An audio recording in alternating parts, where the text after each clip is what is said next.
കഴിഞ്ഞ വർഷം ഈ തിക്കും തിരക്കും കണ്ട് പേടിച്ചോടി പോയതാണ്, ചോറ് പോലും കഴിക്കാതെ. പിന്നെ എത്തിയിരിക്കുന്നത് ഈ വർഷം ഒരു കൊല്ലം പോയ പോക്കെ. ജീവിതം ഇങ്ങനെ തീർന്നുകൊണ്ടിരിക്കും.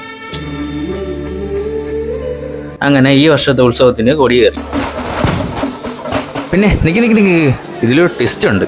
ഞാൻ കഴിക്കാത്തതുകൊണ്ട് അമ്മ കലവറയിൽ പോയി ചോറെടുത്തു.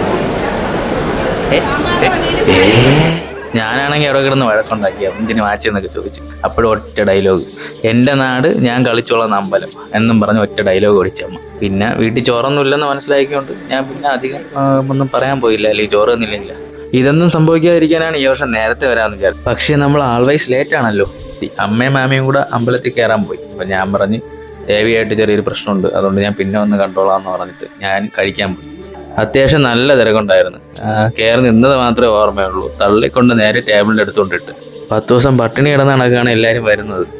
പിന്നെ ഇതൊക്കെ ഒരു രസമായതുകൊണ്ട് വേറെ വിഷയമില്ല, ഇതൊക്കെ വല്ലപ്പോഴും അല്ലേ ഉള്ളൂ. അപ്പോഴാണ് ശങ്കരേട്ടനെ കണ്ടത്. ശങ്കരേട്ടൻ എൻ്റെ റിലേറ്റീവാണ്. ഇവിടുത്തെ ഉത്സവം തുടങ്ങിയാൽ പിന്നെ ഇവിടെ എല്ലാ കാര്യങ്ങൾക്കും പുള്ളി ഉണ്ടാവും. സദ്യ എന്ന് പറഞ്ഞാൽ പിന്നെ പരിപ്പും സാമ്പാറൊക്കെ കൂട്ടി നല്ല അടിപൊളി സദ്യയായിരുന്നു. പിന്നെ എൻ്റെ കൂടെ ഒരാളും കൂടെ ഉണ്ടായിരുന്നു, എൻ്റെ മാമൻ്റെ മോൻ അപ്പു. പിന്നെ അവിടെ കിടന്ന് അങ്ങോട്ടും ഇങ്ങോട്ടും പോയി കറങ്ങി. ഇത് കഴിഞ്ഞപ്പം രാത്രിയായി. അപ്പോഴേക്കും പിന്നെ അടുത്ത ടീം വന്നു.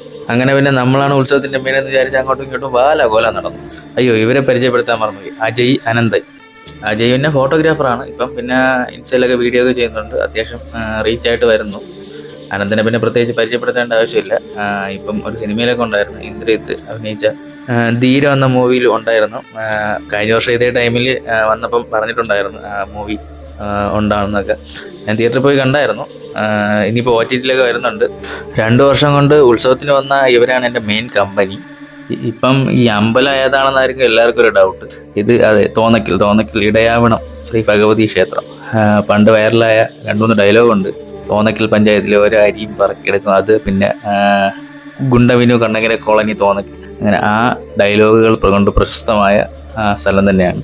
പക്ഷേ തോന്നക്കിൽ പഞ്ചായത്തായിട്ടില്ല, പഞ്ചായത്ത് വേറെ സ്ഥലമായിട്ടാണ് വരുന്നത്. അതുപോലെ തന്നെ ഇവിടുത്തെ കഥ പറയുന്ന ഒരു മൂവി കഴിഞ്ഞ വർഷം ഇറങ്ങിയിട്ടുണ്ടായിരുന്നു, വ്യസന സമേതം ബന്ധുമിത്രാദികൾ.